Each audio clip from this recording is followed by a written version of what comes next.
ایک اور یہاں سوال ہے، آپ نے دیکھا کہ ہمارا معاشرہ جو ہے وہ بہت زیادہ مادہ پرست ہو چکا ہے، اور شاید ہماری ٹریننگ انڈسٹری میں بھی ایک چیز بہت زیادہ پروموٹ کی جاتی ہے، کامیابی اور کامیابی کو ایسوسیٹ کیا جاتا ہے جو ہے آپ کی پیسے سے، آپ کی اچیومنٹ سے.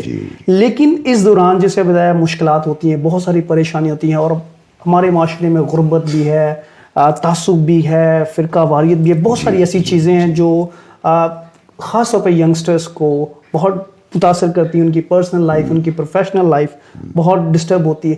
اس سارے پروسیس میں جو اسپرچول ڈیولپمنٹ ہے وہ کئی عنصر جو ہے وہ متاثر ہوتا ہے، اس کو کیسے زندہ رکھا جائے تاکہ آپ کی دنیا تو ہے لیکن آپ ایک اپنے خالق کے ساتھ جو آپ کا رشتہ ہے اس کو مضبوط کریں، اور ان مشکلات میں آپ جو ہے وہ ثابت قدم رہیں اور ایک بہتر معاشرے اور ایک بہتر انسان کی تشکیل میں اپنا حصہ ادا کریں. یہ آپ نے جو بات کی، میں اور آپ اور ہم سب ایک روحانی ہستی ہیں، بالکل، اور ہم ایک انسانی تجربہ دیکھ رہے ہیں. ہم آدم سے ہیں تبھی آدمی کہلاتے ہیں، اور آئے ہیں انسان بننے کے لیے. ہم انسان بن ہی نہیں سکتے اگر ہم اپنے روحانی پہلو کو نہ پہچانیں. بہت زبردست بات. ہم ہمیشہ سے تھے، صحیح، ہم ہمیشہ رہیں گے. جب بھی کوئی جاتا ہے اس دنیا سے، from dust to dust, ashes to ashes, ہم کہتے ہیں انا للہ و انا الیہ راجعون. ہم کہتے ہیں جہاں سے آئے ہو وہاں گئے ہو.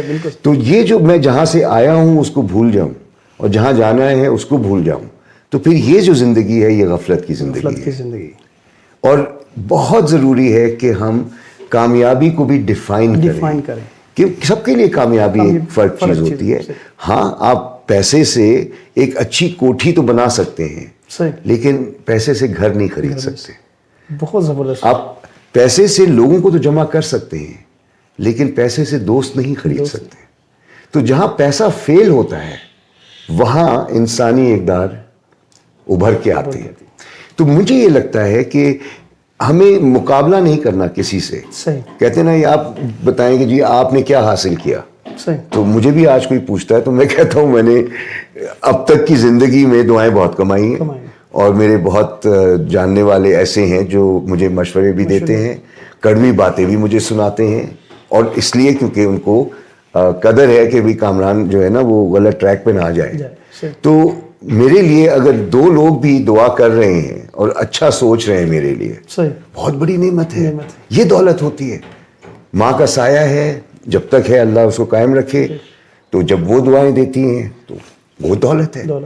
تو دولت یہ ہوتی ہے. اور صحیح معنوں میں جہاں تک جینے کا سلسلہ ہے، اپنا ٹائم ضائع نہ کریں ان چیزوں میں کہ یار جب تک گڈی نہیں ہوگی تو میں کچھ نہیں ہوں، جب تک کوٹھی نہیں ہوگی. اللہ کرے سب کچھ آئے گا. آپ اپنے خواب پہ کام کریں، ویژن پہ کام کریں. پیسہ تو ایک ایسی چیز ہے کہ وہ تو آئے گی ایز اے بائی پروڈکٹ. آپ اچھائی کرتے رہیں. تو یہ میری گزارش ہے کہ عظمت کردار میں رہتی ہے اور کرسی میں نہیں. اور تم دیکھو جب ہم جاتے ہیں سب کچھ چھوڑ کے چلے جاتے ہیں نا، کسی کام کا نہیں ہوتا. تو دنیا تمہارے ساتھ ہو وہ نہ ہو تو کیا کرنا ہے اس دنیا کے ساتھ. اور اگر وہ تمہارے ساتھ ہے اور دنیا تمہارے خلاف بھی ہو جائے تو کیا پڑھو. No tension. تو مجھے ندیم چوہان مرحوم ہم میرے کالیگ تھے جن کو بہت سے لوگ جانتے بھی ہیں، تو وہ ایک بڑی پیاری بات ان کو اچھی لگتی تھی. ایک کوٹ تھا جو ہمیشہ جب بھی موقع ہوتا تھا بتاتے تھے، don't tell God how big the storm is. اپنے خدا کو یہ نہ کہو کہ طوفان کتنا بڑا ہے. ٹیل دا طوفان، بتاؤ طوفان کو کہ تمہارا خدا کتنا بڑا ہے.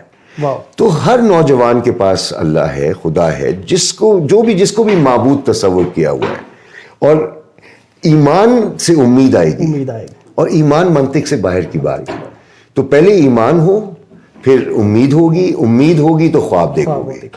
اور اگر تم نا امید ہو گئے تو کفر میں چلے گئے. اور کفر کیا ہے؟ حقیقت سے انکار. سب سے بڑی حقیقت تو تم ہو. بالکل. اور یہ جو دنیا میں ہو رہا ہے یہ ایک آئینہ ہے. تم جیسے ہو ویسی ہی دنیا ہے. تم خود کو ٹھیک کر لو، دنیا خود ہی ٹھیک ہو جائے گی. تو ایمان میں رہو، پھر اس سے امید ملے گی توفتاً. اور ایمان کس چیز پہ؟ مستقبل پہ. ایمان اپنی ذات پہ، ایمان دوسروں پہ، اور بہتری کے ہونے پہ. ہر کرائسس میں ایک حل بھی چھپا ہے. اب دیکھیں نا، امیزن کہاں سے کہاں گیا کووڈ میں.